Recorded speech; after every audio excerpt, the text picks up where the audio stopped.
Fitting করা complete হয়ে গেছে, টাঙ্কি ফাঙ্কি লাগাইছি। এবার আমরা তেলটা ছাড়লাম, এবার আমরা স্টার্ট করে দেখবো গাড়িটা যা প্রবলেম হচ্ছিল সাকসেস হয়েছে কি। বাইক হসপিটাল চ্যানেলে সবাইকে স্বাগতম। আমি বিধান মাহাতো, তোমরা দেখছো বাইক হসপিটাল ইউটিউব চ্যানেল। দাদা ভাই, এটা এক্সেল 100 ফার্স্ট মডেল। তো এটা সমস্যা হচ্ছিল, হয়ে গেছে।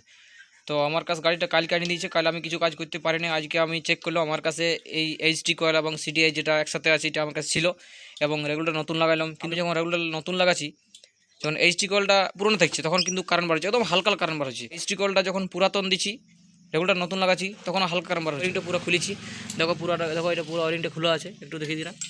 দেখো আমরা সম্পূর্ণ ওয়ারিংটা খুলেছি, সম্পূর্ণ ওয়ারিংটা কাটলাম, যদি কোথাও ফল্ট আছে বা কোথাও যদি কাটাকাটি হয়ে আছে। আমি যখন আর্মেচার কয়েলটা খুললাম তখন বুঝতে পারলাম, কিন্তু আমরা যখন মাল্টিমিটার আর্মেচার কয়েল টেস্ট করছি তখন কিন্তু ওকে বলছি।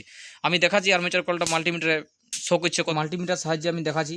দেখো কন্টিনিউতে রাখছি, পিক আপ করলে আমরা চেক করি, কিন্তু টিং করে আওয়াজ আসবে না, এটা একটা পয়েন্ট শো করবে। পিক আপ কয়েলের রিডিং কিন্তু ঠিক আছে। দেখো আমরা পিক আপ কয়েল চেক করছি, দেখো 402, 403, কিন্তু 350 থেকে 450 তক থাকলে আমাদের পিক আপ কল যার মধ্যে আমাদের ঠিক আছে। কিন্তু এটা আমরা এই কন্টিনিউতে চেক করছি, লাইট কলটা দেখো চেক করছি, সিগন্যাল আসছে, মানে আমাদের কলও কিন্তু ঠিক আছে। কিন্তু এটা আমরা দেখো শর্ট সার্কিট হয়ে আছে, এই কারণেই আমাদের কিনে মানে মাল্টিমিটারে সিগন্যাল দিয়েছে যে ঠিক আছে, আর কোনো জায়গায় কাটি যায়নি। যদি তার যদি কানেকশন কাটে থাকতো তাহলে কিন্তু আমাদের মাল্টিমিটারে এই যে পিপ যে আওয়াজটা আসছে, এই আওয়াজটা কিন্তু আমাদের আসতো না।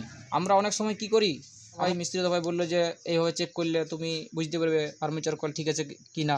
যদি সম্পূর্ণ ভিতরে তার যদি কানেকশন কাটি থাকে তাহলে তুমি এটা দিয়ে তুমি চেক করতে পারবে যে তার কাটি আছে কি না। যদি কোনো কয়েল পুড়ে যায়, দেখো এমনি কিন্তু সিগন্যাল দেখো ঠিক, তাহলে কী করে বুঝবো যে আর্মেচার কয়েলে ফল্ট আছে, কিন্তু ভিতরে এইরকম ভিতরে লোচা হয়ে আছে। চাবিটা আছে, আমরা চাবিটা ডাইট করলাম, তাও সেই সেম কেস, হালকা কারণ বার হচ্ছে, গাড়ি স্টার্ট হচ্ছে কিন্তু পিক আপ লিছে নাই, ভুগু করে বন্ধ হয়ে যাচ্ছে।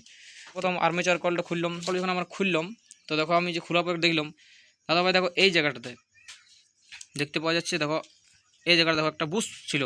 তো দাদা ভাই দেখো এখনও জিনিসটা এখন পড়ে আছে, দেখো এখানে দেখো একটা নাট ভিতরে একটা পড়ে আছে, দেখো এটা নাট পড়ে আছে, এবং এই বুশটা এই কয়েলের সঙ্গে আটকে ছিল। দেখো এখানে দেখো নাটটা এখনও পড়ে আছে, দেখো এইভাবেই ছিল, ভিতরে একটা নাট পড়ে ছিল। এবং এই যে দেখো একটা বুশটা, এই বুশটা দেখো সম্পূর্ণ কালো হয়ে পুরো খাইনি, যে বুশটা মানে হিট হয়ে গলে গেছে। তো এটা অপোজিট সাইডে মানে ভিতর সাইডে ছিল, এটা আমাদের এইটা উপর সাইড, এটা ভিতর সাইডে। দেখো ভিতর সাইড দেখো এই জায়গাটা, দেখো এই জায়গাটা লক্ষ্য করো, দেখো খাই নিয়েছে মানে গলে গেছে। এইভাবে বুশটা আটকে লেছিল, এইভাবে বুশটা আটকে রয়েছিল।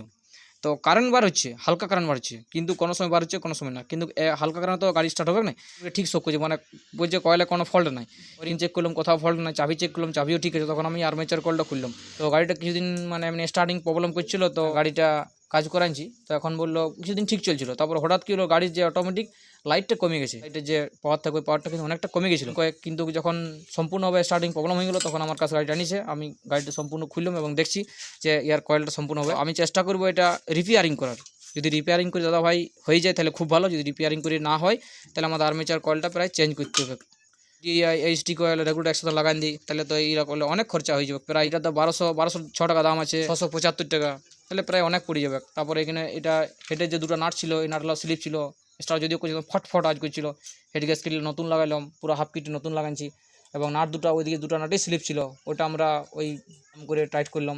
এখন হেডের প্রবলেম হয়ে রয়েছিল, শর্টটা আমরা কাটিছি এবং শর্ট গুঁড়া ছিল, এটা আমরা পেট্রোল দিয়ে ওয়াশ করলাম। দেখুন তারপরে আমরা এয়ার দিয়ে পরিষ্কার করলাম, দিয়ে ওয়াশ করলাম, এবং এরপর আমরা ফিটিং করব, তারপর আমরা কারেন্টটা চেক করব।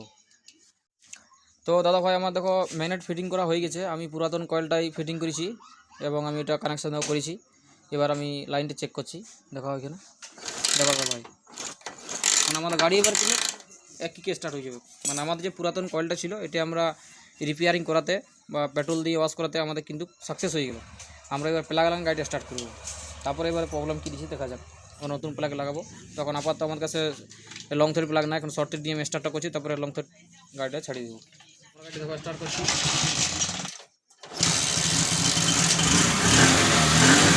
গাড়িটার সমস্যা ছিল সেই সমস্যাটা সমাধান হয়ে গেছে, এবং স্টার্টিংয়ে যে প্রবলেম ছিল প্রবলেমটা সাকসেস হয়ে গেছে।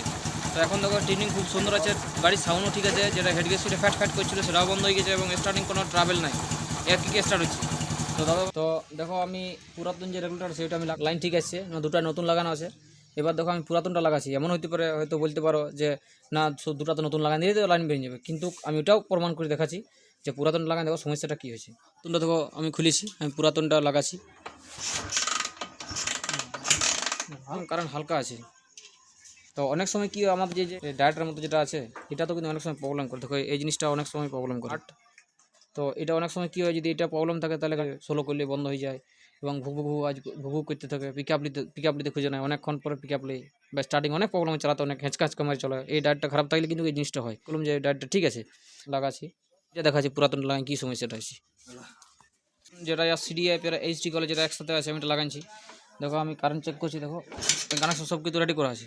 দেখো আমি কানেকশন লাইন এটাতে পুরো মানে কী হয়েছে, ইয়ার এইটা শর্ট হয়ে যাওয়ার জন্য, ওই যে ম্যাগনেট কয়েলটা শর্ট হয়ে যাওয়ার জন্য সিডিআই রেগুলার শর্ট করেছে। এবার রেগুলার থেকে ভোল্টেজ সিস্টেম যদি রেগুলার যদি খোলা থাকে এই কিন্তু কারেন্ট বেরোবে না সিডিআইটা, তাহলে সিডিআইটা চেঞ্জ করতে হবে। রেগুলার প্লাস সিডিআই দাদা ভাই আমি দুটাই চেঞ্জ করেছি, তাহলে গাড়িটা সাকসেস হয়ে যাবে।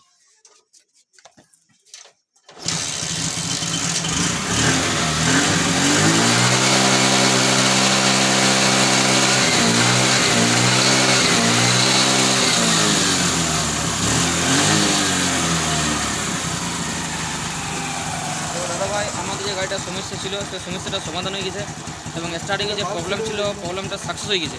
তো এখন দেখো টিউনিং খুব সুন্দর আছে, গাড়ির সাউন্ডও ঠিক আছে, যেটা হেডগেট সিটে ফ্যাট করছিল সেটাও বন্ধ হয়ে গেছে এবং স্টার্টিং কোনো ট্রাভেল নাই, এর কি স্টার্ট হচ্ছে। তো দাদা ভাই গাড়িটার মধ্যে যে প্রবলেম ছিল প্রবলেমটা সাকসেস হয়ে গেছে, মানে সম্পূর্ণভাবে নিখুঁতভাবে সাকসেস হয়ে গেছে। তো দাদা ভাই এই ভিডিওটা দেখার জন্য যদি ভালো লাগে থাকে লাইক এবং শেয়ার করে দিও, এবং যদি ভিডিওটা ভালো মনে হয় তো সাবস্ক্রাইব করে রাখো। ধন্যবাদ দাদা ভাই।